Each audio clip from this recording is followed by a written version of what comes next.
Pemerintah memperkirakan kemiskinan ekstrim bisa melonjak drastis pada penghujung tahun masa pemerintahan Presiden Joko Widodo, yaitu tahun 2024. Mengapa demikian? Karena basis perhitungan penduduk miskin yang digunakan secara global berbeda dengan yang digunakan pemerintah selama ini. Loh, kok bisa? Nah, lantas apa sih langkah yang disiapkan pemerintah untuk mengentaskan masalah kemiskinan ekstrim ini melihat tahun 2024 hanya tinggal hitungan bulan saja? Selengkapnya akan kita ulas bersama dalam Siap-siap 6,7 juta warga RI miskin ekstrim di 2024. Menteri Perencanaan Pembangunan Nasional atau Kepala Bappenas Suharto Monoarfa mengatakan, selama ini pemerintah menggunakan basis perhitungan masyarakat miskin ekstrim dengan garis kemiskinan sebesar 1,9 dolar Amerika Serikat purchasing power parity per hari. Padahal secara global sudah 2,15 dolar Amerika Serikat purchasing power parity per hari.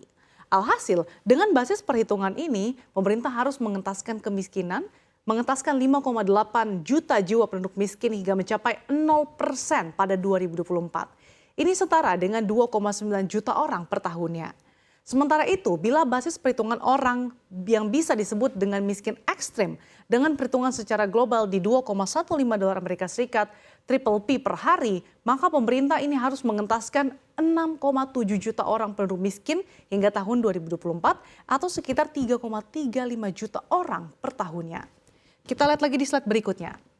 Jadi ada sekitar 16 dari 34 provinsi yang dihitung. Lebih rinci, provinsi yang masuk kategori miskin di Pulau Sumatera antara lain ada Aceh, Bengkulu, Sumatera Selatan, dan juga Lampung. Tidak ada provinsi yang miskin di Kalimantan sebab semuanya sudah di bawah rata-rata nasional. Akan tetapi di Jawa masih cukup tinggi seperti di Jawa Tengah, Jawa Timur, dan juga Yogyakarta. Berikutnya di Sulawesi, ini ada Gorontalo, kemudian Sulawesi Barat, Sulawesi Tengah, Sulawesi Tenggara, sedangkan pada Pulau Maluku ada Provinsi Maluku Utara, Papua, kemudian NTB hingga NTT. Nah, provinsi yang mencapai tingkat kemiskinan tertinggi ada pada wilayah Papua di kisaran 23,5 hingga 24%. Nah, dari data ini saja mungkin belum mencerminkan ya kondisi di lapangan yang sebenarnya. Lalu bagaimana kalau dicermati lagi melalui data penduduk miskin di tanah air? Kita lihat di slide berikutnya. Jadi untuk menghindari krisis-krisis di masa depan, pemerintah tampaknya harus menyampaikan situasi yang sesungguhnya. Dalam hal ini mengenai data kemiskinan di tanah air. Nah, ekonom FEB Universitas Indonesia Yusuf Wibisono menilai selama ini data kemiskinan yang dipublikasikan pemerintah secara luas dinilai hanya bertujuan untuk evaluasi pembangunan. Menurutnya selama ini pemerintah menggunakan data kemiskinan makro yang rutin dikeluarkan Badan Pusat Statistik berdasarkan survei setiap 6 bulan, yaitu Susenas atau Garis Kemiskinan Nasional. Terakhir, BPS mencatat bahwa jumlah penduduk miskin per September 2022 ada sebanyak 26,36 juta orang atau sekitar 9,57% dari total penduduk Indonesia.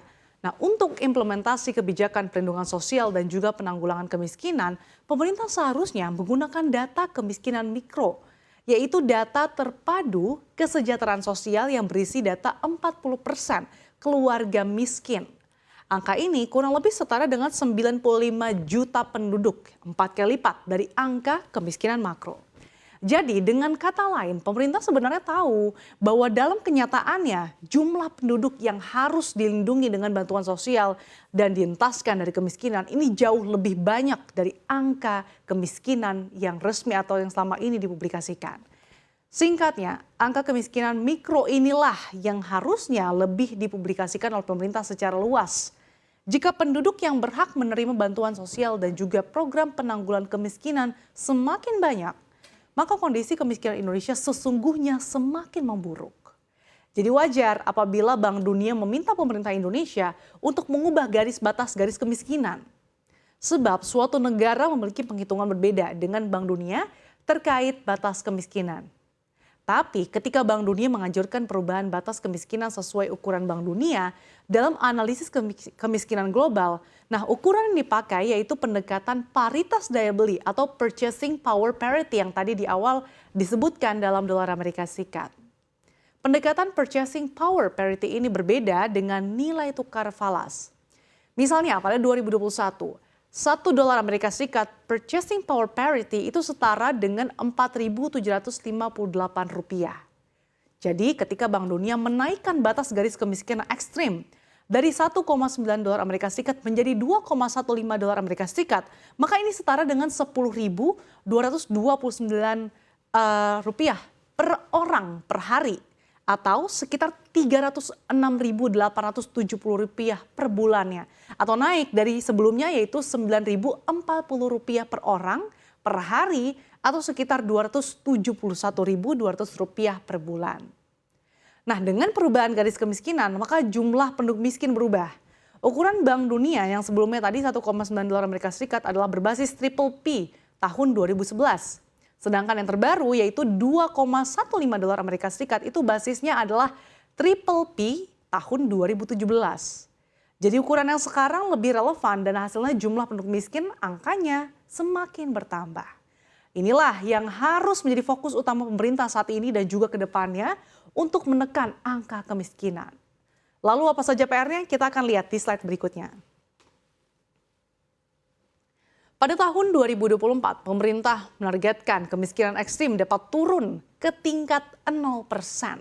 Agak sedikit ambisius meskipun Indonesia masih dihadapkan banyak tantangan global. Akan tetapi perlu digarisbawahi ya bahwa upaya pengentasan kemiskinan ekstrim menjadi salah satu fokus pada arah kebijakan fiskal pemerintah dalam rangka mendorong transformasi ekonomi yang inklusif dan juga berkelanjutan. Sebagai upaya penghapusan kemiskinan ekstrim pada tahun 2024 mendatang, pemerintah ini telah menyusun 3 strategi utama. Kita lihat yaitu pengurangan beban pengeluaran kelompok miskin ekstrim, peningkatan pendapatan kelompok miskin ekstrim, dan juga pengurangan kantong-kantong kemiskinan. Jadi pada intinya PR pemerintah untuk mengentas kemiskinan ekstrim ini sangat berat ya. Ada konsekuensi anggaran pelindungan sosial yang nilainya bisa dikatakan sangat besar. Jadi mau tidak mau harus disiapkan demi bisa menurunkan angka kemiskinan di Indonesia.